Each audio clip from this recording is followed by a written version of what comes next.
МЧС предупреждает. Снег, метель и гололед ожидаются в Москве и Московской области 24 декабря. Синоптики прогнозируют усиление ветра до 16 метров в секунду днем и до 18 ночью.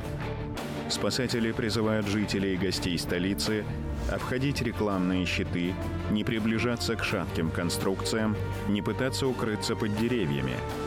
Водителям необходимо внимательно отнестись к парковке автомобилей, на дорогах значительно снизить скорость и ехать на большой дистанции от других участников движения. Перед Новым годом московских коммунальщиков перевели на усиленный режим работы. На посту будут находиться порядка 600 тысяч сотрудников. На случай непредвиденных ситуаций создадут дополнительные резервы.